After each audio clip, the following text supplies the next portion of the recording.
Well, that's poor. Brought the red up the table. It's on. The only thing for Neil here is if he pots this just playing ball, he's going into the side of the pack. He might sort of play a half stun shot here and come over to the right-hand side of the table. The black's available to both corners. He could get on the black here to the left corner. Well played. No, it was a loose safety from Lee. It was a loose safety shot in the last frame that cost him. You know, Neil stepped in with 133 and he looks in the stroke. You can't play loose ones like that against this guy because he will punish you. And we know that Neil's been looking for something most of the season. He's not had a, you know, he's not been in and out, but he said that he can play better. He knows he can play better. Perhaps it is the week to kickstart a campaign for the next few months, going into, well, at least the preparation for the World Championship.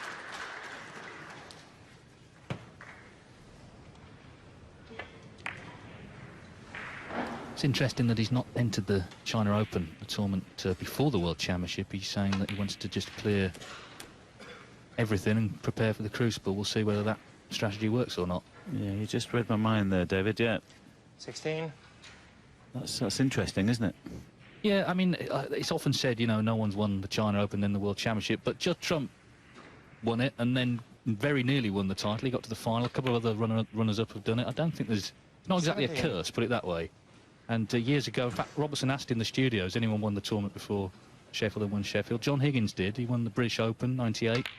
Went on to win the World Championship. I accept that's nearly 20 years ago, though. Yeah, I think you mentioned as well, he thought if the China Open would have been a week 24. earlier, then he would have 2 weeks to prepare. But there's only about a week, 8 days between the two events. And he felt that he wanted to, well, that was a bit of a kick. He felt he wanted to use that time to prepare fully for our blue ribboned event. That's understandable. Well, if that's what he said, he's got it wrong, because there's 2 weeks between them. Was it? Oh, right. Well, I think he must have thought... I thought he said there was a week before him. So, well. Anyway, it doesn't really matter. He's decided not to play and he wants to prepare properly for the Worlds.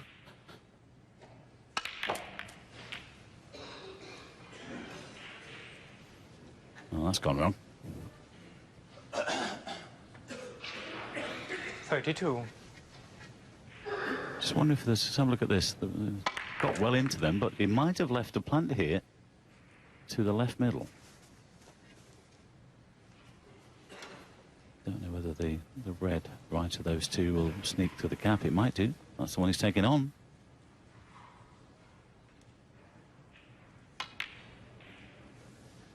Well played. Well, that was a nice little bonus, but considering the way you hit the pack, you deserve to be on something.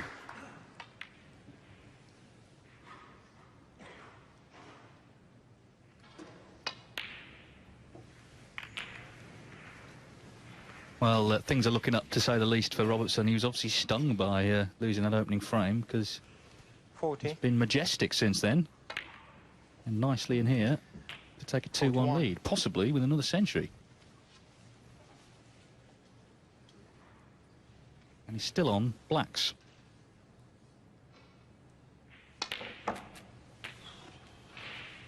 Oh, that was a heavy contact.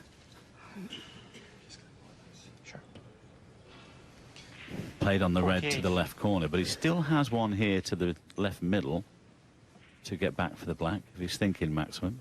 So look at this. I mean, he's playing sort of a half stun shot, but it's, well, you could hear that. It sounded really clunky. He'll probably play the one to the middle.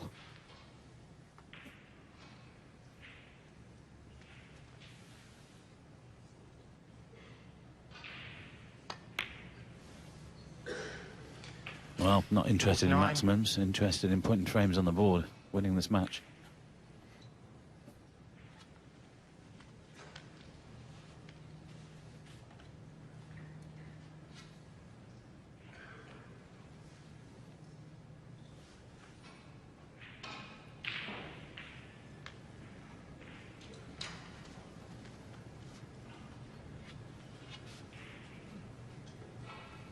I think the thing, just going back to the China Open thing, just the final word on that, is that Mark Selby didn't play in it last year, and he won the World Championship, so maybe Neil's thinking that could have been an advantage for Selby.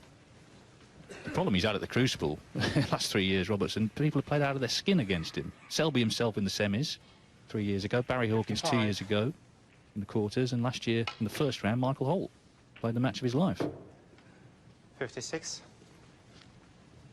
But if the Australian can produce this sort of snooker, he'll be a handful in any tournament. He's looking good for a 2-1 lead here.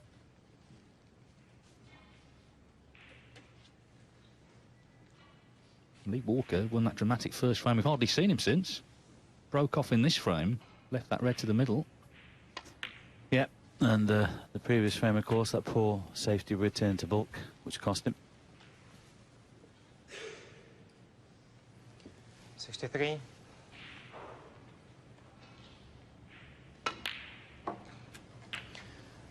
64.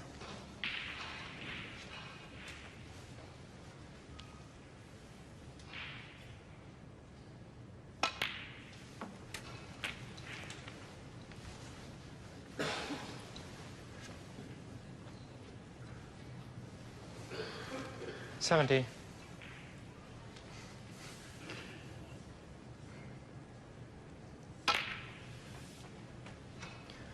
71.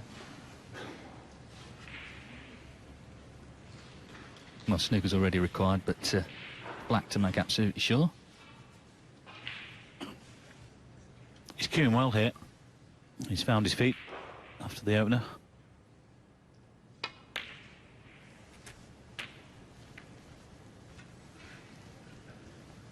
Well, the damage done as regards winning the frame, but we'll need a good pot to continue. 78. Yes, I mean, you can make the highest break here. There's 1-4-5 on, but things have gone slightly wrong.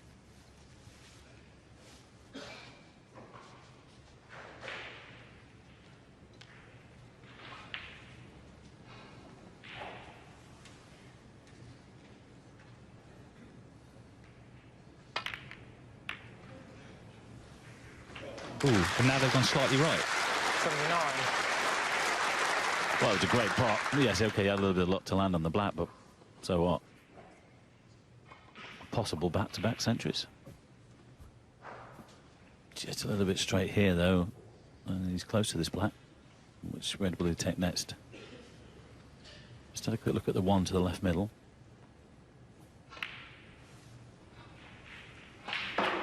Also got the one to the right middle, or even to the corner. No, the break goes to 86, but this needs potting, of course.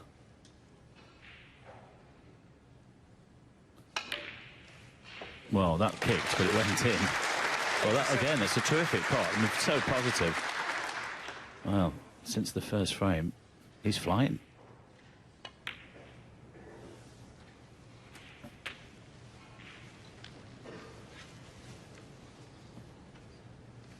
'94.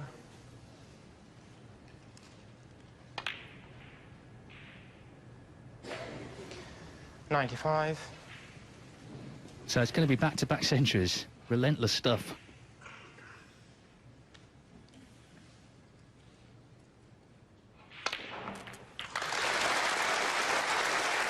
Brilliant stuff. Pot success for Neil Robertson, 98%. Nice break at the moment is 1-4-2, Fergal O'Brien.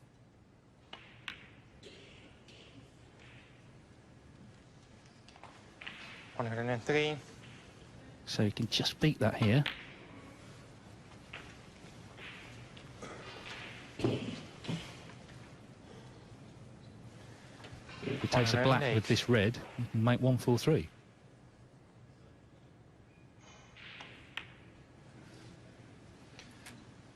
Cover your eyes, Fergal. 109.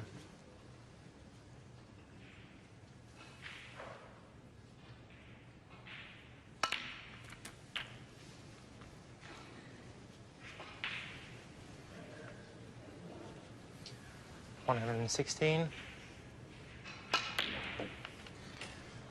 118.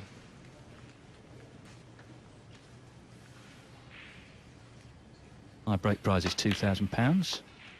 Buy a bit more paint for his figurines for that.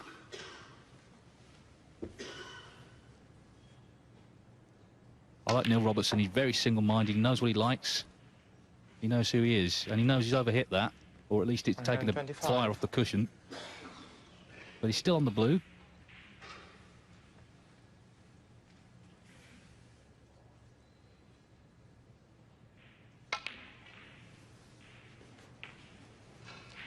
130.